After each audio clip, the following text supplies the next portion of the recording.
Thank you for everyone for coming. I'm a little frazzled from the last panel I was on, so if I seem a little manic, I'm gonna let these two experts talk a little bit while I sort of ease down from the last one.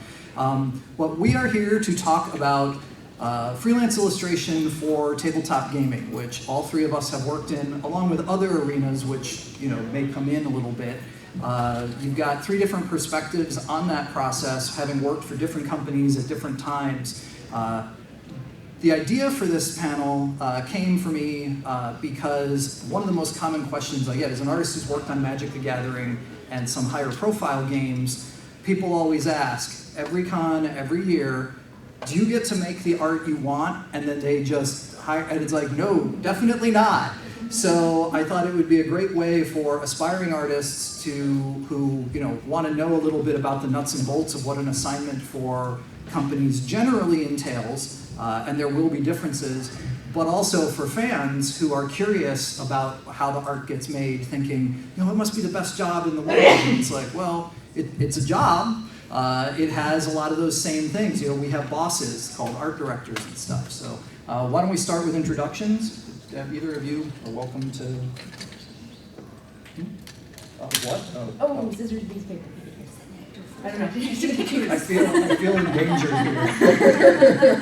We're introverts, send help. And introduce yourselves, your work, and also give a little bit of insight into what games you've worked on. I'm Addy, Lauren Addy, also Addy then online. I do mostly digital illustrations. For myself, I do a lot of mixed media, but digital is like the most consistent way for me to do jobs. I've worked for Beadle and Grimm's for their counter cards, and counter cards, which was through Wizards of the Coast, but I was working with Beadle and Grimm's, and they worked with Wizards of the Coast, and that I found a very reasonable. I liked that one. I want to only do that. Then also working with some new publishers where it's their first time self-publishing, so also working with like how to help them help me as well. I believe one of the ones that's actually here, Witch's Quarrel, is one of the ones I'm working with currently, which is a fun game. What else was I supposed to say?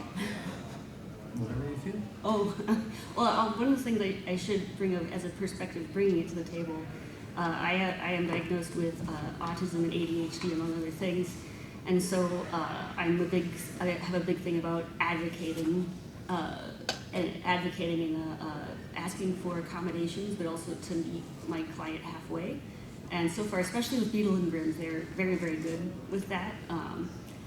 With meeting people halfway on that, and so you don't have to just outright go, I can't do it. You can just be able to communicate with them. How do I get this to where you want it? It's more it. That's an incredibly useful, insightful addition to the process, because that's something that I think companies definitely in the past would have said, no, we don't care. But that we can kind of get into that as we go. But I think that's a really, really exciting perspective to add. Christine? Me. Okay, so in the gaming sphere, I've done a lot of work for Fantasy Flight Games. They keep hiring me for horror, which I find kind of funny, but I enjoy it a lot. For whatever reason, my mild-mannered self comes up with weird things. Well, that's a worthwhile observation. We'll come back to that when we talk about the assignment and how that's an interesting thing. And then the largest project that I've done to date was about a little over 2 year, that ran actually over the height of the pandemic, so there were some virtual Wizkids for Bezier Games. They rebooted their Ultimate Werewolf Extreme, and so I did the majority of the art for that, for the 2D stuff. And then I teach, and I do my own things. And for the client stuff, I work mainly digitally, just because it's easier to make edits. I do start things with pencil sometimes I'll paint over my pencils.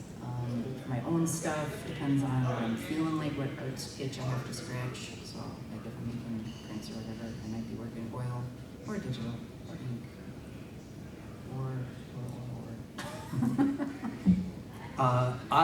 I've worked as a professional artist since 1991. My first real job after high school was as a graphic designer for a regional publisher.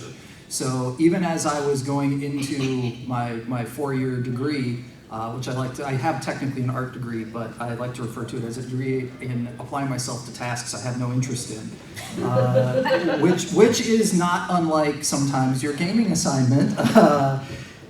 So I worked in the real world of what I would describe as unglamorous graphic design. We're not talking multi-million-dollar contracts for Nike and stuff. We're talking ads for car dealerships and fish markets, travel catalogs, things like that. So at the same time, I'm getting what's supposed to be an illustration degree, but is actually a fine arts degree, pretending occasionally to be illustration, which left me totally unprepared for doing fantasy and sci-fi genre work.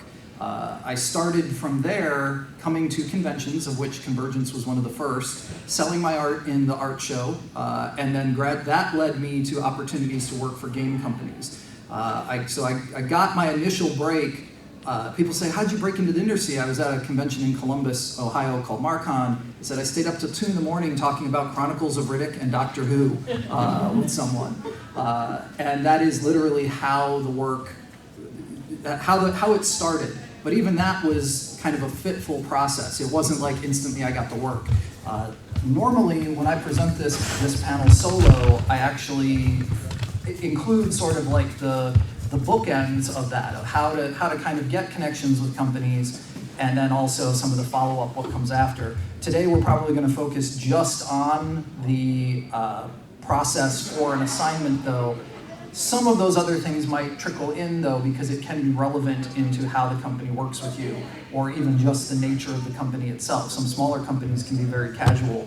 Some can be very, the bigger companies can be exceedingly formal.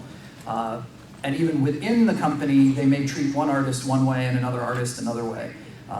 So from there, I started working in CCGs, products like Legend of the Five Rings under Eldorock Entertainment. That opened up doors to companies like Sony Online. I did some digital card game work, which is kind of a weird thing in and of itself, for EverQuest and Star Wars Galaxies. That actually helped open up doors with Wizards of the Coast to do Magic cards. And then once you've worked on Magic, a lot of doors open to you, although they're not always directions you want to follow. I've done a little bit of work with Fantasy Flight. I did like 1 or 2 cards for a lot of the games that they had in like the early 2000s. And it was actually working for Fantasy Flight, which made me start reconsidering whether I wanted to work freelance for tabletop anymore. And then I had stopped working for Wizards, because when companies like Wizards will just not work with you anymore, and when I went and talked back to them, I basically came, at Gen Con, I had an interview, came back to my booth and said, I don't want to do this anymore. And so some of my perspectives on this come from someone who still takes contract work occasionally, but now I specifically work with companies that are interested in working with me for the artist I am, that are willing to afford me rights to my work, that allow me to profit with that work, and are engaged in a respectful, collaborative relationship as opposed to a production artist. All of that's becoming more relevant because the industry is changing now as AI starts working into it. The value of art is changing in different communities, both on the consumer side and on the company side. So and that could easily be a segue into just talking about AI. But I mention it specifically because it's been a factor in negotiating contracts with companies and evaluating whether or not I want to be involved in the process we are literally talking about today. So primarily now I am releasing my own work on products. I've been selling at conventions all around the country, and as much as I can, I like to pass on the principles that I've learned. One of the things I always stress is nothing we're talking about here today is a rule. There are some things that are harder and more definitive, but there are also a lot of things that are variable. So whatever you hear from us today, don't take it like, those artists said it's going to be just like this. And then you get there and you're like, well, it was totally different than that. Because what we're talking about is an endless array of companies with different individuals within those companies. So consider this more us talking about principles and guidelines and our experiences rather than some kind of definitive answer. Someone once asked me something like, so he had talked to an art director and said, how many thumbnails do I need to do? Because this guy told me I need to do 100 thumbnails, and I laughed. Well, that was like, really? That was like 100. I was getting a lot of, not long. There was a lot of advice floating around about 2011, 2015, 2016. The art directors that were doing portfolios at the time of do at least 50. Yeah. Now, Most of the work. Well, and that's actually something that I don't know if I mentioned it in here, but I do want to talk about submitting. But when they said that, they were like, Charles, is that real? And I said, well, if you're older, you might remember a comedian named W.C. Fields. One of his little catchphrases was, get away from me, kid, you bother me. When an art director tells you go do 100 thumbnails, and you're not in an assignment, you're asking them for advice, that's basically them telling you, I don't really think your work is good, I don't want to talk with you. And so I said, he's blowing you off. It's like, and so he goes, like a little kid, he's like, so how many thumbnails should I do? And it's not about the number of thumbnails, there's a principle. That's how I would suggest you take anything we say here today. Although you will probably find that we agree that there are certain things that are generally consistent, but it's not a hard rule. You may find it's different. Sometimes that can actually be a red flag that the company you're working for is maybe not operating on the level. Sometimes it's just the way they do things. And sorting that out and figuring out what that is part of one of the challenges. So, do we want to just get into it? sure. All right, I have kind of a standard thing that I present when I go solo. But I wanted to invite Christine and Addy because they represent similar in terms of the professional relationships and the profile of the companies, but potentially very different experiences. So what I was thinking is I'll kind of go through what I've written and then you guys just jump in with anything. And again, I stress that what I've written is not definitive. It's not saying this is the laws, but it's my perspective on it, and I very much am eager to hear what theirs are. I'll try my best to interject, but interjecting is not something that you in the indie, I usually have to do this. Okay. So I might be, it looks like I'm reading off a paper, and I am, because I want to, time is short for this, and I want to cover and give you guys as much value for your time as we can. So let's assume that all of this assumes you have already built a relationship with a company, that you've met them, you've talked to their art director, they know how to get a hold of you. One of the things I like to start with was, in all of my dealings with companies that resulted in actual jobs, it always came through email. There was always an email chain.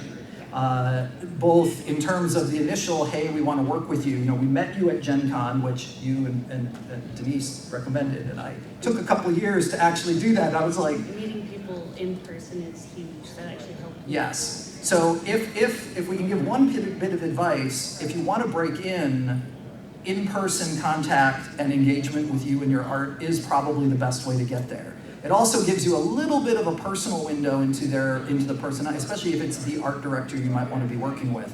Because email isn't always the best mode of communication. You don't always get nuance, you don't always get tone. Have either of you ever had a situation where you did get an assignment or communications through some other, like, did they call you and say, hey, we need this, or has it always been basically, I did get a Facebook message from somebody that I had, we chat at conventions for years, but my quality of work, the style I was working in hadn't quite fit yet, and we just enjoyed catching up. Okay. So I ended up, when I posted some of that stuff from the werewolf game, the person contacted me on Facebook Messenger. How come I haven't heard you? I didn't reply anything smart. I don't know. I had a similar thing with the which is Coral, because I went to college with the one who was spearheading that, and I was his new student weekend leader at the U of M back when they did that. And we stayed Facebook friends, and he's like, I'm doing this game. And the more I heard about it, the more I'm like, I need to be part of this game. So personal connections can make a big difference. My experience was that once you've made that connection and they know you're interested, you're basically on their roster. And again, these are all things that can, portfolio reviews, all the rigmarole for that is kind of its own discussion. But typically what I would get was some kind of email indicating projects were becoming available. Sometimes it was just literally, hey, next week we're doing call outs for this next project. Would you be available? Sometimes it was essentially a formal description where you get a description of the overall project and a time frame. You might be asked in that how many images you can do. And it's almost like a bidding process. Like, we've got 2 months to go, how many can you do? Now, the thing you gotta understand is companies don't typically adjust the timeline for the amount of work you take. So you have to know for real, or as best as you can speculate, how much you can budget your time to work for them on their assignment. Because it's not like, oh, I took 10 pieces and now I can only do 2. That's not acceptable. So you are obligated at this point to already start thinking about the problem-solving aspect of it. Usually, they'll talk about the pay rate. Some companies will have an overarching understanding in your initial contract. Some will, per assignment, the rate could vary a little bit. So in that proposal, they might say, for this set, we're paying the rate of X per card, which will probably not be a living wage, and you want to cry when you read it. Sometimes then I come back with, is there any wiggle room? Yeah, Sometimes there is, sometimes there's not. and that's one of a key point. Sometimes you can ask for special adjustments to things, and they will accommodate. You should never assume that that's an option, and my experience has been, other than maybe deadlines and occasionally financial, if they really wanted you specifically, like say for a cover or something like that, most of the time I was told, and sometimes pretty disrespectfully, yeah, no, that you're not going to get that. So, and that sometimes was make or break. But at least you're getting that out of the way right up front, and that's the time to do all of that. When you get this initial breakdown, and you're not even talking about the specific art yet, that's when you want to work out all that other stuff on both your end, and then make sure you have a meeting of the minds with the people you're working with, or the person, if it's one art director. It was with that when we worked with that company before, establishing a pace and just establishing a pace with them is also helpful. Because I've found sometimes with autism, I will sometimes not be able to do art. And that most companies, they have a deadline, they don't care about that. So one of the things I've found is when I've worked with a company enough, they are okay with my sketches being rough at one point or being more defined than others, because they know that the result's always going to be good. And they're okay with seeing the inconsistency, and because they know why it's there. I feel like that's why being able to talk about openly what's going on and how they can help you, accommodations you can need will help a lot. Not that I say to only do rough sketches. Like when you can do it well, do it really well.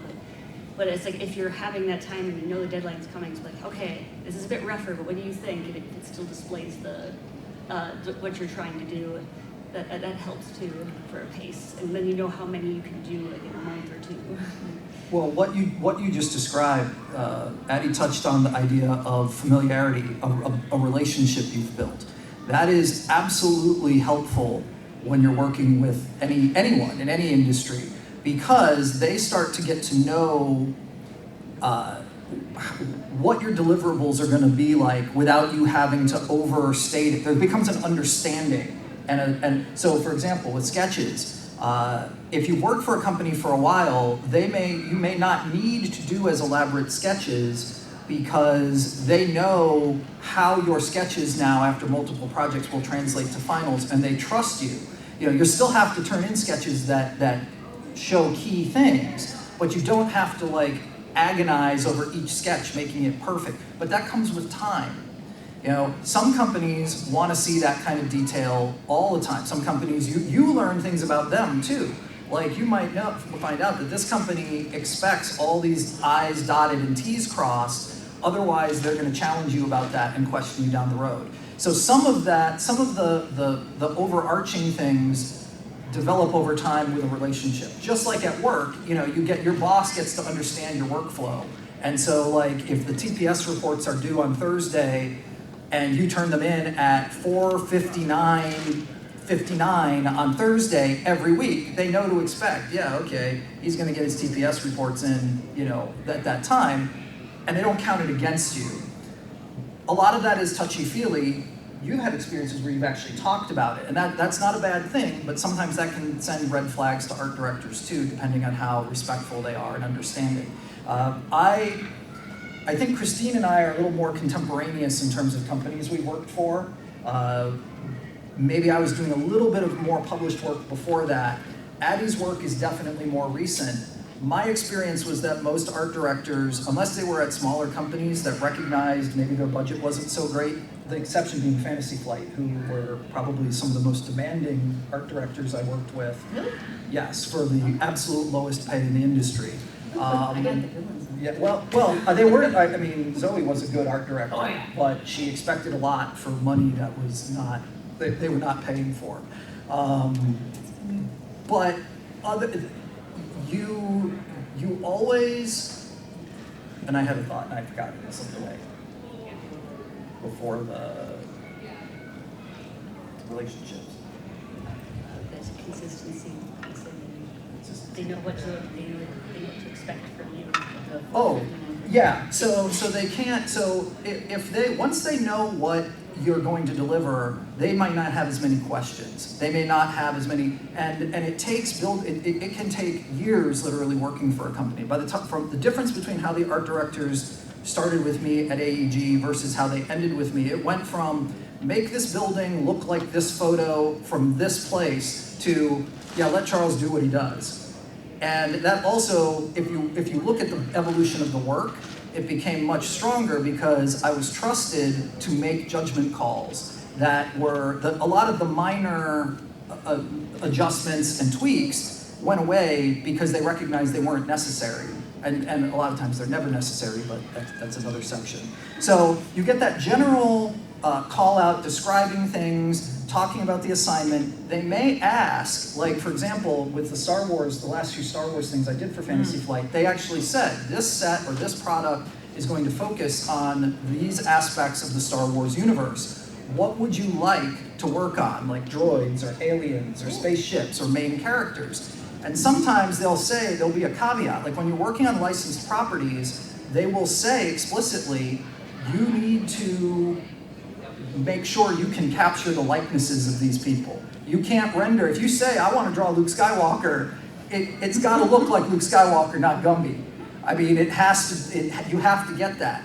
So again, much like the bidding and the quantity of work you're doing, you are committing to subject matter. A lot of companies don't do that though. It's literally random. You get your assignment and you have no idea what you're getting.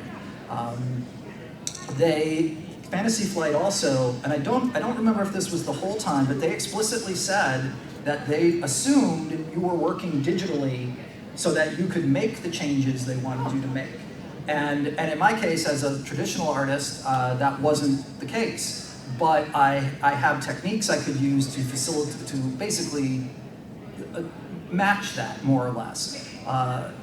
So you want to, that opening communication where they break those things down, if you have any questions, like, are you okay with me approaching it this way?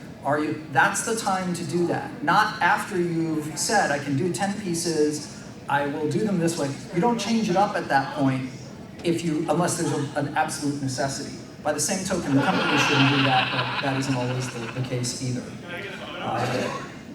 I do know there are some times where I would be stuck and I would have to ask, hey, I'm stuck on this, how does this look? And a couple of times I just started over from scratch based on how we talked about it. And then there were a couple of times it's like, oh, it just needs this and this and this. And I'm like, oh, that's exactly what I needed to hear. So instead of 2 weeks of me just agonizing over it, it was fixed in 5 minutes, and I could just keep going with work to keep the deadline.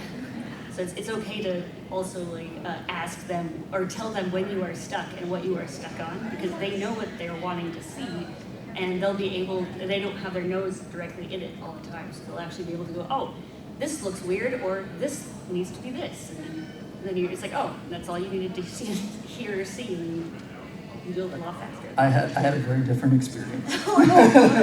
When and I with one of the most prominent gaming companies, their art director that I worked with one art director at that company, and he was not a very good communicator.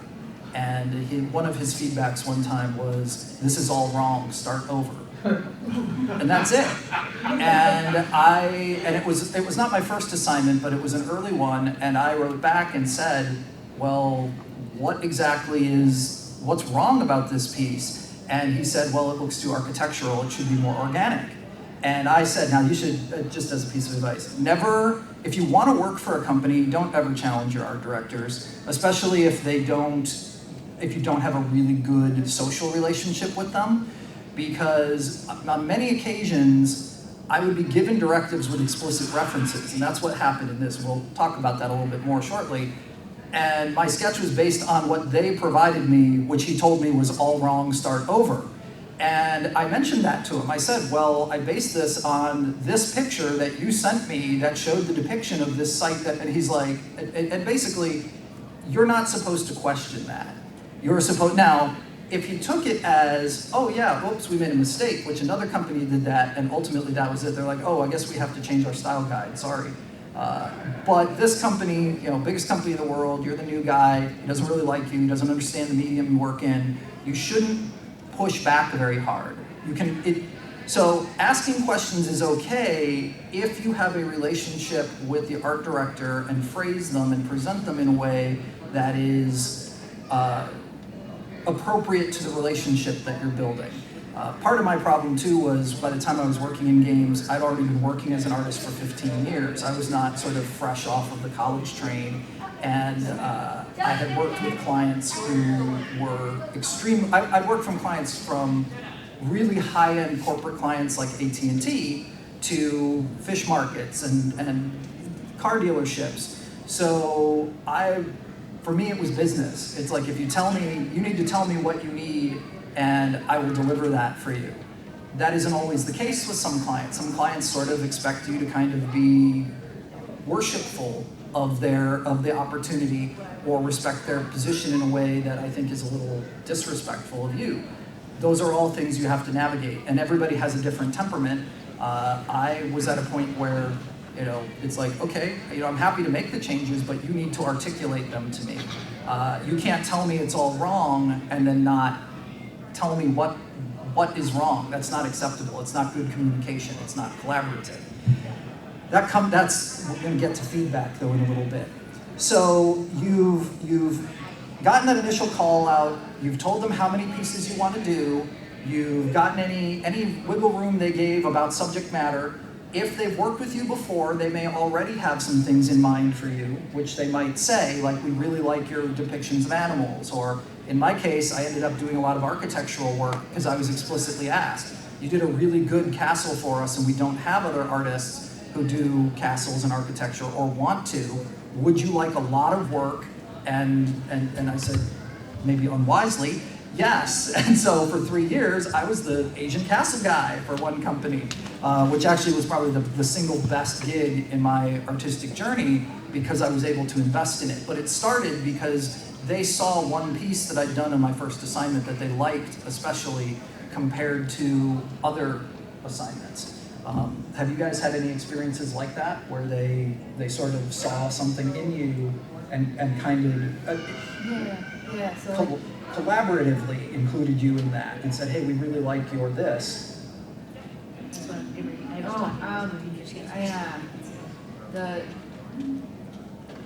not so much with the fantasy flight stuff. They seem to just kind of naturally find things that are good. I have not had anything architectural. Well, not taking it back, but something from Star Wars that was architectural. But for the most part, it's been very organic, with people oriented. So I think they're pretty aware that that's my happy place. And then the reason why I got approached for the werewolf thing was specifically because they want, in the reboot, they wanted to have like 3/4 or full figures with something that was dynamic. Because the previous version was very like traditional portrait, it was very static kind of stuff. They were good, right? But they just wanted to have something different, and so that's why I was approached specifically for that. Which is again one of my happy places. For me, before I got into tabletop illustrations, I was an animator and graphic designer with a focus on character creation, because like that's and I'm late diagnosed autistic, so like before diagnosis, like noticing things and details and characters and people that made them then, like especially visually, was like a big thing for me, and so it just naturally translated into what I would do. And I played a lot of Dungeons and Dragons at the time, so I would actually paint a lot of the characters that we'd all play, because it's really hard, especially back then, really hard to get your character like that, so I really enjoyed doing that. And it was one of the people who worked for Beetle and Grimm's that I had played in a game one time with, and Facebook friended him, saw that I put one of those paintings up, and he says, "Oh, how long did it take you to do that?" I don't know, like, the whole scene's, I don't know, like 20 hours. And he goes, "You need to email this guy." I went, "Okay." Sure. And I was ready, this was right at a quarantine too, when I was like really getting tired of animation with clients that were coming with that. And so I was able to send them work that I had already been doing, and not just work that I had been doing, it was stuff that I was passionately doing because it was in my free time. So they already knew I was good with characters, good with showing emotions and story through still illustrations. So they probably gave me a lot more than they would probably give the average just out of college person. So they gave me a few basically test runs, so I got to do those. Like I worked for their Druid Paizo book for Pathfinder. And then after showing like, hey, I can actually get an assignment done, and yay, characters are working, they came to me with their game Ring of Chaos. And this was so far my biggest project I've worked on. It's coming out at the end of this year. I have if you want to see preview for the work that I did do for it, it is in the art gallery right now for Ring of Chaos. They wanted to do an expansion to Ring of Chaos, but they wanted only one artist to work on it. And they said, and while working with me, and they said they really, really liked my work. And I'm honestly very humble, so I don't understand why people would talk like that. But he makes fun of me for it. Well, that a lot of the worst artists are the ones who believe their own legend.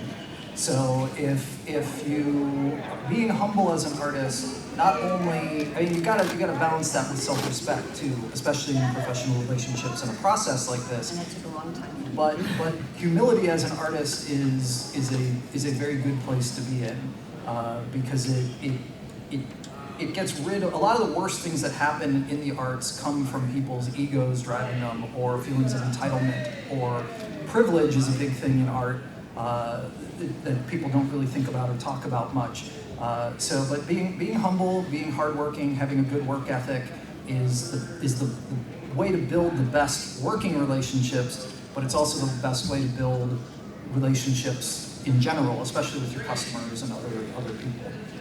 That's why they had me do the character, help design the characters for their entire expansion pack. So that was 24 characters in 6 months. So yours was a very organic process. It wasn't. It's not like you set out to say, I want to make these kinds of things, and I'm asking. It just kind of fell in my lap because I would do fantasy work when I was a kid, and I was always told, "Oh, you'll never make a living off of that." So I went, "Okay, I'll go into animation. It feels more commercial. Maybe I'll get a better job with that." And then now animation in America is like just being shot in the heart. But a lot of animators actually, like me myself, started migrating over to TTRPGs. I was actually really surprised that after I had come over, a lot of my friends had already come over in their own journeys. so it was a mass migration. Well, I'm curious, and we're getting close to the actual assignment. Sorry. No, it's good. Well, and truthfully, any topic like this, anything that sounds like a tangent or anything is actually extremely relevant to it, because every artist's journey not only is working for every company kind of its own thing, but every artist's journey there is different. Your experiences with animation actually equip you with a unique skill that some company might specifically identify, and it opens up doors for the kind of work you do. And people think of it in terms of style, or like, oh, well, Addy can do characters that are kind of like this. But a smart company with smart management could say, well, wait a second, this is somebody who might be able to add value to this project in a different way, or add insights to it. But again, that depends on the company and their culture.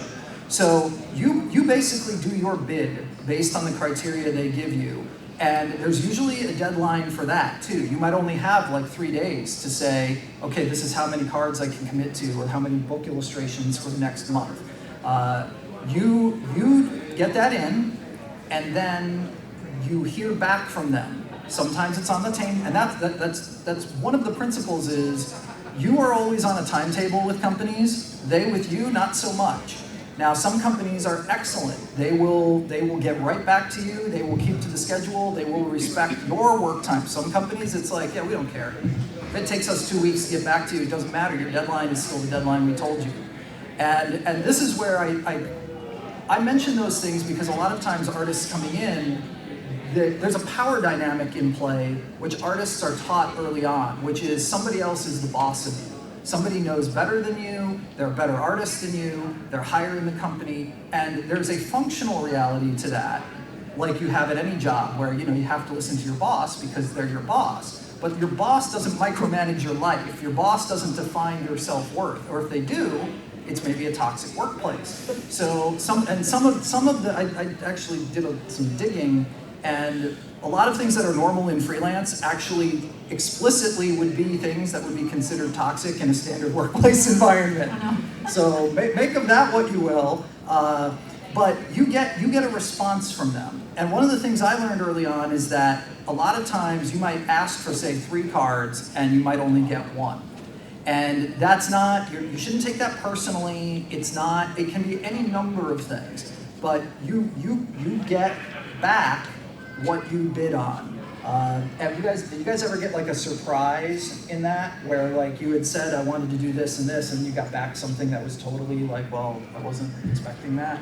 Well, they asked for bids for the encounter cards, and I was like, I'm sure I can do these 4, thinking, oh, they'll probably pick one of those. And they picked all 4. I was like, shit. I mean... Well, one of the few pieces of advice I got from my otherwise not great illustration professor was the specific advice was never turn in a sketch for a project, for a solution you don't want to do. Never fluff your stuff with we're about to talk about sketches, but you translate that further. If you don't want to do 4 pieces, don't ask for 4 pieces. On the flip side of it, understand that if you're a new artist working for a company, they may want to go light with you to see the working relationship. So you might talk to another artist that you know, and they're like, oh, they gave me exactly what I wanted, and the cover, and it's, yes, there's internal politics, yes, but some of it might just be they have a relationship they've built over time, and they know they can trust that artist to deliver. So you're looking at all these things while you're doing this, and weighing it and measuring it, because in the end, it all determines how the assignment goes, but also bigger picture, your relationship with the company. So we're at the point where you get the assignment back, and this is where we can get into a little bit of nuts and bolts. It's also kind of simple because... Wait, yes? Contract. Yeah. Don't do any work before you get a contract signed by both parties. Yes, and actually, it's good you mention it here.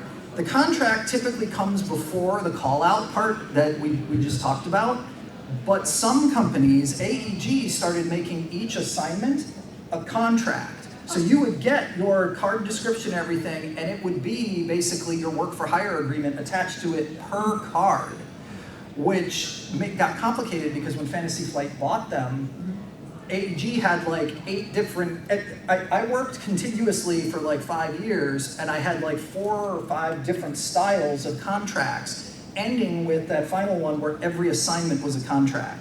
And so from a IP perspective, from what your license allows you to do with the art and everything, it can be challenging. But on principle, what Christine said, yeah, always a contract. Don't even work for a company that tells you they want to publish your work. If they balk at any of the contractual stuff, walk away. It's not worth it.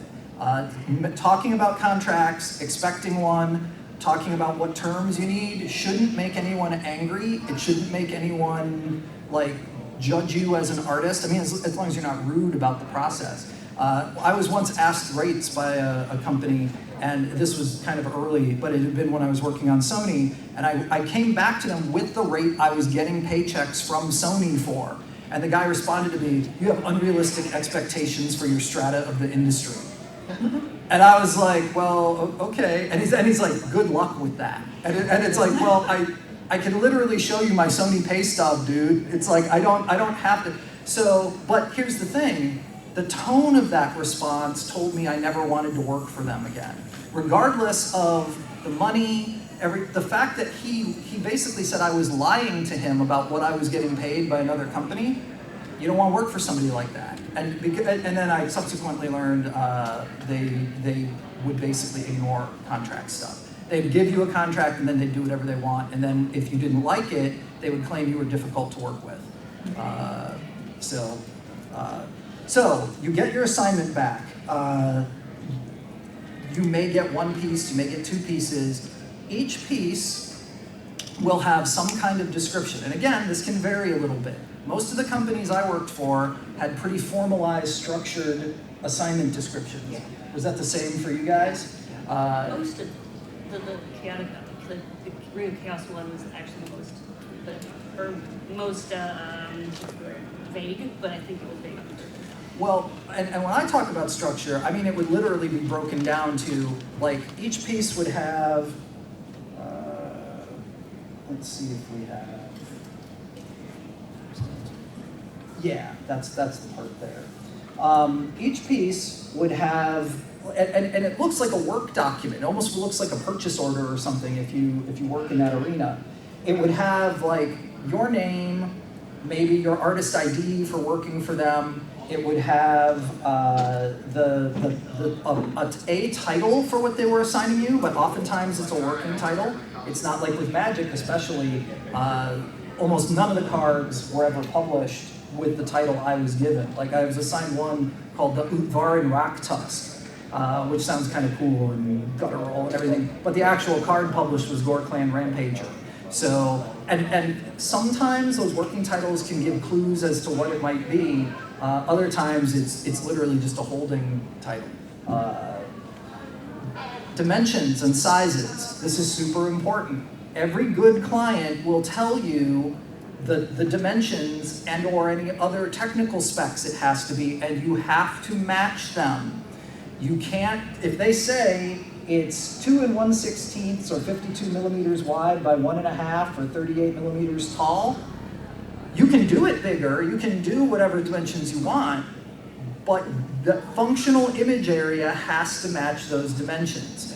And proportion. You know, if you've got something cool you think might, use print paper. Yes, or playmats. If you work in CCGs, a lot of artists now overdraw their art to accommodate the dimensions of a gaming playmat so they can sell it later if they have the rights to that.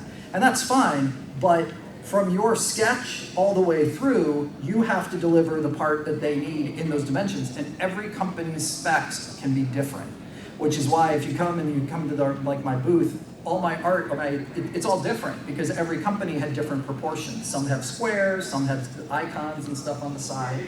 If you're doing art, interior art, it may be like quarter-page spot art or something where there's no background, but roughly this size. Typically, you have to think about it in terms of, if you're traditional, especially working larger so that you can get more detail in and shrink it down, that's one of the reasons why a company like... Well, no, but that's one of the things. With digital, physical size isn't an issue. detail and stuff might be, but that's why a company might say, we expect you to work digitally, because we expect that you can deliver this amount of detail in this amount of time for a piece that's this big. It also gives you an idea of how much time and effort you want to put into a piece. If you've got a piece of card art that's going to be 1.5 by 2 or something, and you want to draw it or paint it or digitally do it 3 feet, that's fine, but you've got to manage that labor involved. You know, I did one of my first pieces for L5R, I drew really, really big, and it took like 1/3 of my budgeted time, and I was like, oh, I can't do this. This is going to take too long. So a lot of the others were much, much smaller. And then you make decisions on how it's a problem-solving decision. So you get all the specs. Hopefully they will reiterate your deadlines on that paperwork so that you can make sure you know when sketches are due, when finals are due, and that's part of it. Some companies will say, we expect sketches by this date, finals by this date. Other companies will let you do it whenever, with the understanding that if you turn your sketches in 2 days before finals, they may not be able to get back to you. So it is always to your advantage functionally to turn in sketches earlier to allow for the back and forth and the things that come as you go along. You know, built-in checking points for, are we on the same page? It's basically that's my experience. The initial thumbnails, the initial conversation of, is this in the arena of the idea, the problem we're trying to solve? And then that sketch phase, the color comes and everything is, are you still on the same page? Got anything, do you need to tweak? And then yes or no in the final. And again, when your relationship with a company changes, some companies will trust you.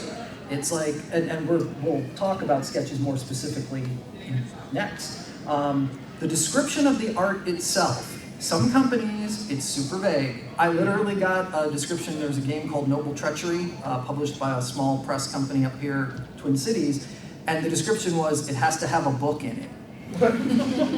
And that was actually one of my best assignments and one of my favorite pieces of art I've ever done for any gaming product, because it was essentially a personal piece. But it just, and it has a book in it, and it's a cool thing. I mean, it's great. Okay, so they'd also probably include like what color space they'd like you working with, RGB or something like it. Yes, yes. Or at least the final files. Yes, but that gets into that same thing with the dimensions, and that's super important. And I usually do both, because especially if they want to do digital marketing with it. Yeah. So CMYK, I usually will paint in RVG to get the most color variation I can, and then I'll bring it over to CMYK and then touch it up to make sure it looks right before giving it over. So for those who don't know, RGB is the color format you see when you look at your computer screen. Red, green, blue. Yeah. CMYK is the color scheme they use for printing. Cyan, magenta, yellow, and key, also known as black. Yes. So, and working in printing for me, that was like a no-brainer. Other times, artists don't think about that or don't look at their piece. So if you can, it is awesome to provide, that you do the conversion, which Photoshop does that stuff automatically, and it's great. It's not an issue. Well, yes, that's an option, and that's the thing. It does change. RGB is essentially light being projected, so it physically is read differently by the human eye than CMYK.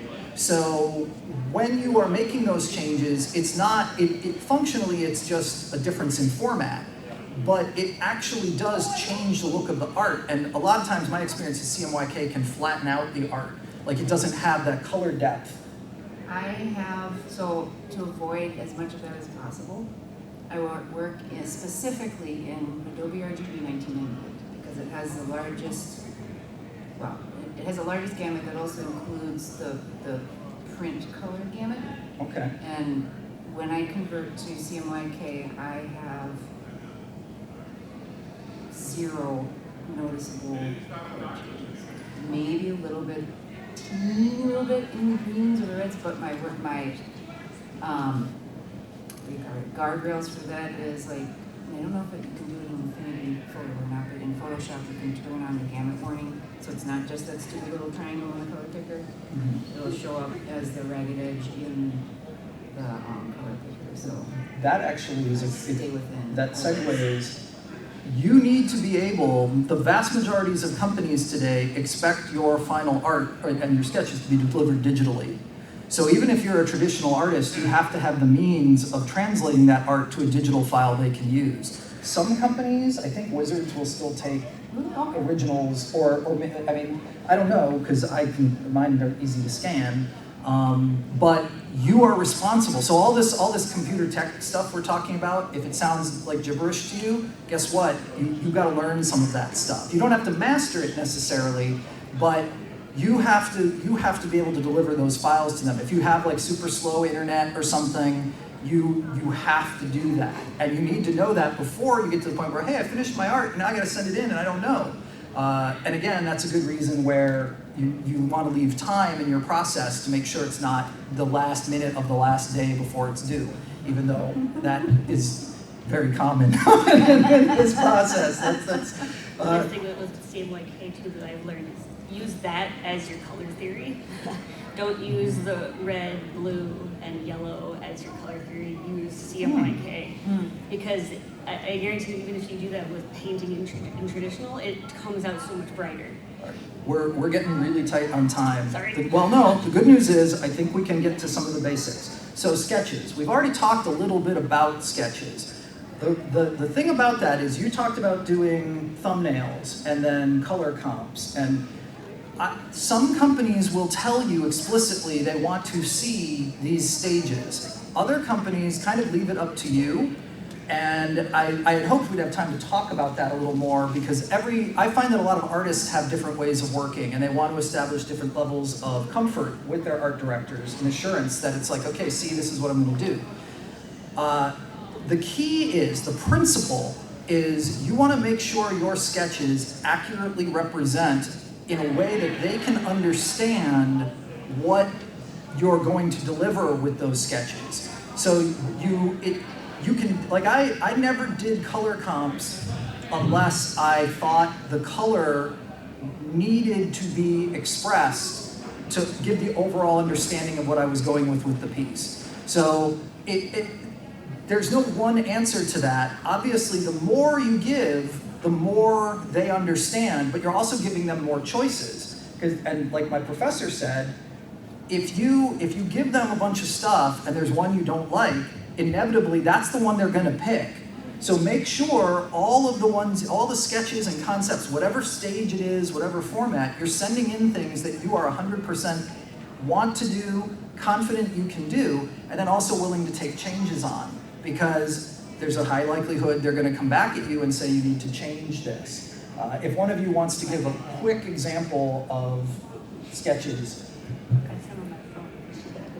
We're talking like, Well, just an example of like the level of development.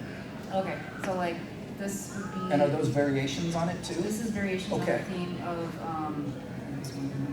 so like, this is what we're talking about, so this is like what I turned in initially. Yes. Okay. Awesome. Okay. What you're going to see here is different variations of interpreting the scene too. So you've been given a description that is probably pretty specific. Your job as an illustrator is to say, well, how can I approach this in ways that might work? Maybe emphasizing different things. Maybe like in one, the mood is nudged toward this. Sometimes those descriptions will be like, the mood is this, the lighting is this. I received descriptions that would sometimes flat out say, this is exactly what we want to see, make it look like this other artist's work. So there's a full gamut there, and honestly, those are the least satisfying. Another common thing now, especially with bigger companies working with established IPs, is you have to do things based on a style guide, which sometimes will have just like you see concept art for video games, you'll see concept art books. Essentially, companies are producing those internally for you to follow, and they'll say, take this creature from page 3, put it in this room depicted on page 39, and use these faction colors from this, the faction guide at the last 5 pages. And they can be like hundreds of pages long. So they've put as much work into the pre-development stage as the actual stage of hiring illustrators. Personally, I think sometimes that's a little bit overdone. It's a cultural thing. Sometimes it's actually relevant because the IP is so specific. And so what Christine had there is, it's almost like saying, like you're storyboarding it with slightly different variations, like different takes in a movie, that kind of thing. And then theoretically, the art director picks the one that they think represents it best, but then they may actually come back and change it or say, can you combine these things? Can you know, we liked what you're doing here with the lighting, but we like this pose. Sometimes they might say, yeah, these are all interesting, but we're really not feeling it. Could you take another pass at it? Or like mine, this is all wrong, redo it. So there's both advantages and disadvantages to doing multiple sketches and providing them more. Some of that is a personal thing, and some of it is cultural with the relationship you build with them. And I will say for that one, I showed 4 because I was having fun, and at that point I kind of knew them a little better. But I usually just show 3, and that's about the level that I showed, so that they're not hung up on details. Do you think if you've been primarily doing like character illustrations, is the process similar with that, or is it more like concept art where you're doing very sketch variations of just the character? It is very similar because it did like there's a lot that can go into characters. Well, you can put a whole scene into one character. So like the pose says something, the facial expression says something, the hands alone say something. Any objects they may have says something, how they're dressed, how clean they are, how dirty they are, how formal they look or informal, or how they're trying to look formal, but they have more of a like, anyway, it's like there's a lot that goes into it, and I think that is what goes into the scene too. Like, you're trying to figure out, is this a wild scene? Is it a architecture? And you don't have to have every bit of that in your sketch, but you have to have enough of the important stuff that your art director doesn't get any surprises. So, because that's what they're basically banking on, that this is going to be something that we can rely on to look like what you presented. And I do have one for that because I had a sea hag that I painted, and I wanted the sea hag to be big and bloated because they were in water. And what I didn't have detailed on there was barnacles that had been growing all across her face, and they didn't see that till the final. And they were like, oh, we didn't even expect that, but this is great. Well, and when they like it, it's a good thing. Yes. But if you put a ton of work into it and they don't like it, it's like, not so much. So, but again, you're making that judgment call. We are just about out of time, unfortunately. Is there a panel immediately after us in here? Does anybody know? 30 minutes. Oh, we got Okay, so we have a little bit of wiggle room. If anyone needs to go, you can. This last part is actually, the hardest stuff is what we've talked about already. This last part is where things theoretically start moving faster because you've laid out all the rough work. So sketches, you've done your due diligence like Christine and turned in 4 sketches. I've done projects where I've turned in 1. I've done projects where I've turned in 4. I've done projects where I've done very rough ones, then up, and that's the key. Sometimes you as an artist in your process, especially, God forbid you actually be enjoying it, you may want to do more because you're excited about it, and that inevitably those turn out to be the pieces that connect with people more, or that that question of the personal joy in it is tricky, because there's oftentimes a distinction, personal work versus contract work. I'm a big advocate for merging those as much as you can, but that doesn't always happen. So you take those sketches and you turn them in. Your art director takes time to review them. Again, there's a range. Sometimes they'll get back to you the same day even and be like, yes, we love it, go for it. Sometimes they get back to you 2 weeks later. Sometimes they fall off a Segway and break their leg and tell you for 2 weeks, and you wonder where they went. And then that gets into that territory of your time management and the power dynamic versus their time management and communications, because you may need answers that you're not getting. And do you gently probe and say, hey, it's been 3 days, or do you just wait for them? Do they come back and say, hey, yeah, I'm sorry, I broke my limbs on a Segway. We can't give you extra time, but we really understand what a burden that puts on you. Or do they take 2 weeks and go, oh yeah, your art's still due in a week, whatever. You know, and that's the key. Artists are taught to sort of internalize that. In the moment, you've just got to solve the problem and deliver the project. But overall, you have to weigh that, because that matters. If your art director doesn't treat you with respect and afford the same discipline and respectful turnarounds to you that they expect, maybe you don't want to work with them anymore. Or maybe they pay you a lot, or it's high profile and you're willing to suck it up. I mean, those dynamics are there, but it's not always your fault. You're not, sometimes in a perfect world, everybody would be given the grace that they need when they need it, and amazing things would be made. So they come back to you with the response to the sketches. My experience with that was generally except where it was all wrong, redo it. And I had another response from the same company that was, you're working too hard for your money, which it's like, whatever. Yeah, that will, and basically that was the more polite way of saying this is all wrong, redo it. But in that case, it was, we really just want you to focus on this one thing and not this amazing other illustration that you did, which universally when players see it, they're like, that's way better. But that also gets into, sometimes there are other dynamics in play beyond, it's not a qualitative assessment of your work. It's, and I'm going to try to say this delicately. I've had art directors who didn't want newer, less popular artists doing art that overshadowed the work of people they saw as their go-to people. I've had situations where they didn't want a card in the game that was like a basic utility card to look more dynamic and exciting visually than a higher profile card.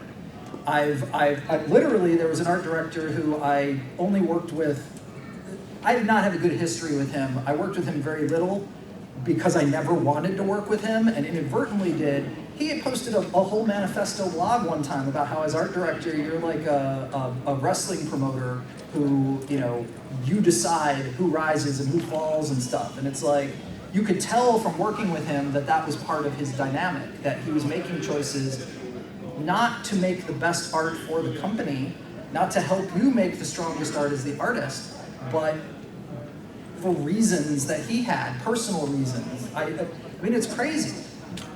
The sketch phase is when they're supposed to get that out of their system.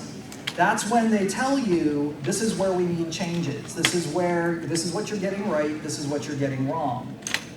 Maybe they'll ask, for another iteration. Maybe they'll ask for clarification. All of that is fair and normal. Again, it's not a qualitative measure of your work if they ask for changes. Sometimes you interpreted something that they liked initially, but even then thought about it and said, oh, that might not work. I actually had that happen with a final piece where I had to do a very last-minute edit, which when we talk about finals and turning them in, I'll mention.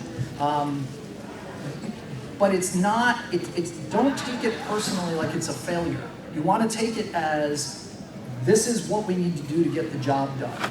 Yeah, it's totally not about useless. It's just the image isn't quite meeting the problem that we're trying to solve, the job that it needs to do for the medium of the work or whatever. And that's part of it. That if you want to work for companies, if you want to be in that arena, you have to get comfortable with that as part of the process. The way to vent that is make your own work where you get to make all the decisions. Yes. Because that always helps. And that also gets into the overall disadvantages and advantages of working for companies. And that's, as I mentioned, I'm at that point where I got tired of making the flowers blue or redrawing someone's chin 6 times for $150. Or honestly, I had a Lord of the Rings assignment from Fantasy Flight, and they gave me 2 sweaty dudes. A dwarf carrying a rock, and the art direction was literally, he needs to be laboring more. He needs to be sweating more. I'm like, nobody's going to buy prints of this. I mean, I'm sure there's a niche for sweaty dwarf art somewhere. But I thought, I'm like, I could just draw a sweet, sweet gray-robed wizard riding an eagle, and I could make those prints and sell bazillions of them. There's some dwarf bears out there. Yeah, well, I know, and that's not my thing. But plus this guy, he's like doing what he loves, man. He's working with rocks. He loves those rocks. And then I thought, well, and then you get snarky thoughts about it and stuff like that. Like, well, this is what it's like. I'll model it of myself working for an art director that says, have him more hunched over and laboring. And that's the other thing. You should never take out your attitude in the art you're doing for the company. Let's say you get your sketches back and the direction is something you very much don't agree with, or you think it's offensive, or you think you're being disrespected. Don't take that out in the art. The best thing you can do is just don't work with those people. You are a professional delivering a product, and you want to try to act like that the entire way through. And then you make your decisions the next time around, and then you go on panels and you talk about it, and then you share all of that.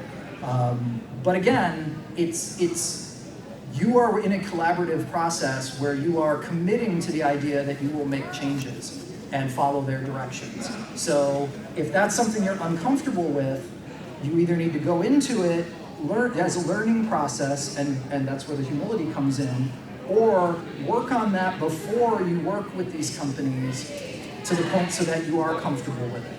And again, I'll emphasize it one more time, it is not a qualitative measure of your work. It's not a criticism of your work. It's not, oh my God, I'm not good enough. It's just these changes need to be made to get it to the point where they can use it in their product, because that's what it is, essentially. Have you ever had a sketch experience, a sketch response that was so over the top or so unclear that it kind of derailed the process or anything? Like, has there ever been a midpoint where it was like, yeah, because that's the other thing. If you're having a real problem, that's the point to break the relationship, if you have to, for some reason.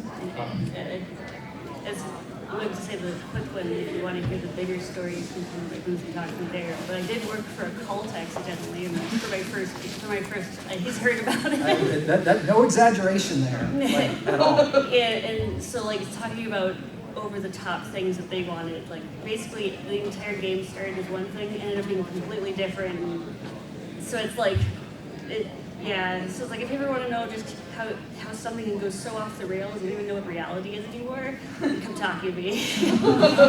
Well, and that's important to understand that you are, yes, there's a power dynamic where you're essentially the lower employee and you're answering to a boss, but they aren't exempt from professional behavior. They aren't exempt from best practices in the industry. No matter how much they say they can tell the future. Yeah, well, that's a whole different level. Christine, did you have any point where at the sketch phase things sort of fell apart, or? Nope.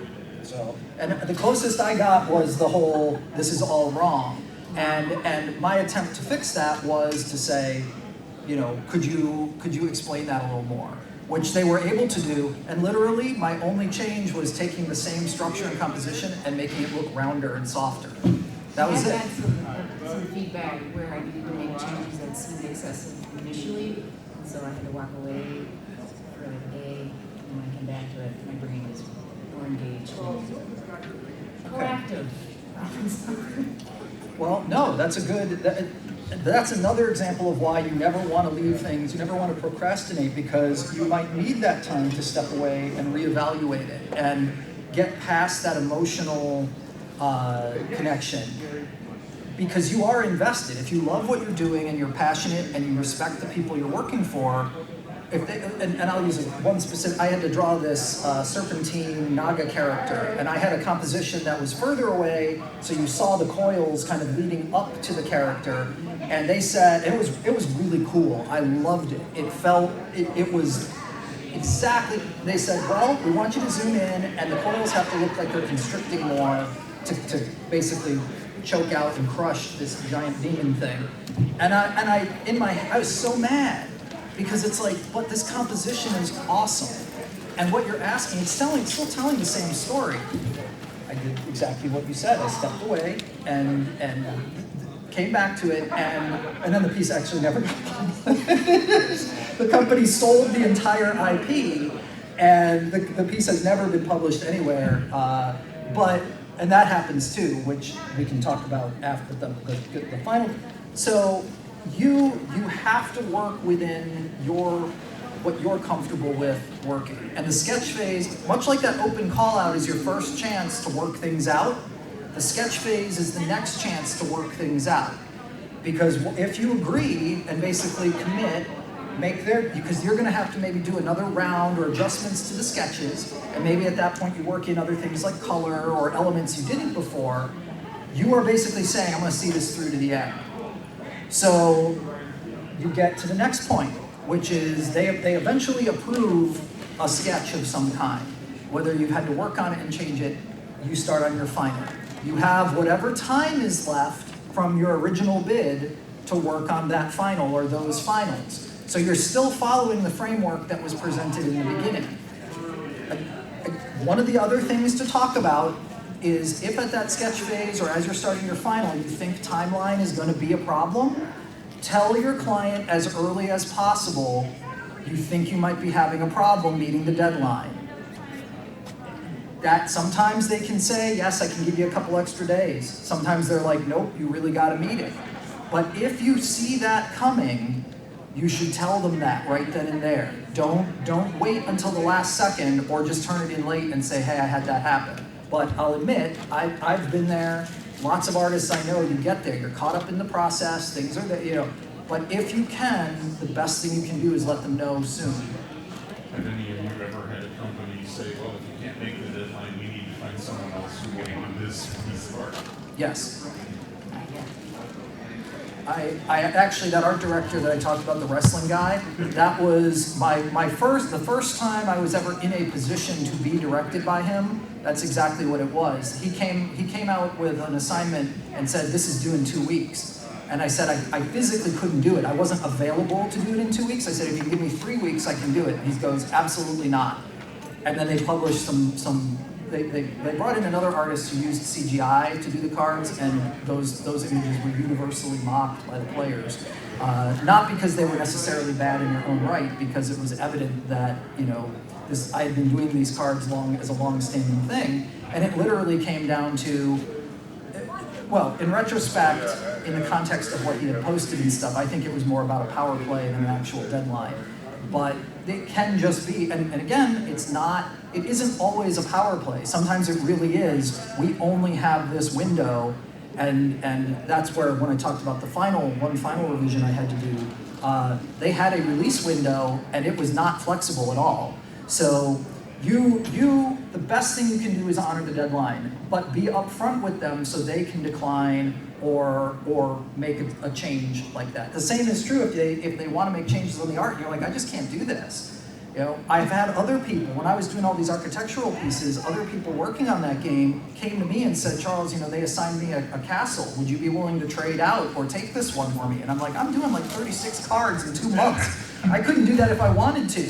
And that also gets into developing as an artist, and, challenging yourself and things like that too. So communication early saves very bad problems later. But also understand, I don't say that as like some kind of, icon of that. I messed that up a lot in my time. And some companies, a company that's known for maybe paying you late, maybe they owe you a little more grace, because they haven't kept their contract terms sometimes, although you can't flex that. Unless you have a relationship where you can say, it's like, yeah, you were like 8 months late paying me on the last assignment, so if I need an extra 4 days, maybe we can consider ourselves even there, that kind of thing.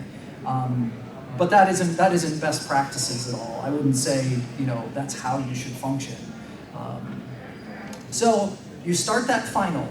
You are committed to trying to do the final accurately. Do you have a question? Or? Yeah, you gotta wrap up. Yes, we're working on it. Okay. We're just there. We asked folks before, and somebody said we had a 30-minute interval, so. No, we have time to. Yeah, I know. Okay. So you do your final, You keep it as close to the sketch as you can. You have hopefully worked out all of the rough spots in between. You've had a meeting of the minds, you turn it in, and hopefully they say, this is great, we love it. Sometimes there may be some last minute tweaks and changes. Have you guys ever experienced that where they were like, could you just tighten this up, or it needs to be a little lighter or a little bit darker? Oh, yeah, just little putsy things that are still within scope and easy to do. Yeah, that most companies, if your sketches have been good and you have communicated well, won't have that. Occasionally something falls through the cracks. I had one magic card that had a major revision at the end, which shouldn't have been a problem, but it was, and I fixed it as best I could, and then they didn't publish that art for 13 years. But I had one project for Sony where they turned it in, they approved it, they come back to me the night before, and since this was a digital like video game style launch, and they said, Charles, the ESRB won't approve the release because you have a depiction of a character smoking. And it was basically a halfling smoking a pipe.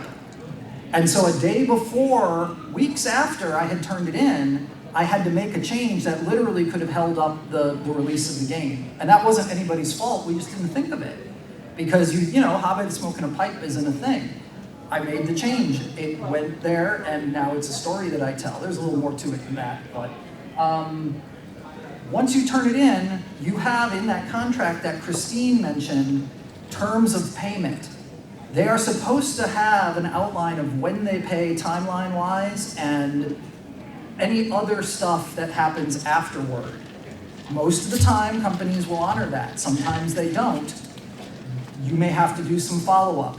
One of the terms to pay attention to is payment upon acceptance versus payment upon publication. If you can get, payment upon publication is tricky because sometimes they never publish that original art. They commission it, but it never gets published. Do you guys have anything else to add at that phase? No. Okay. Well, thank you for everyone who hung to the end there. We did get more or less to the end of the assignment. Thank you.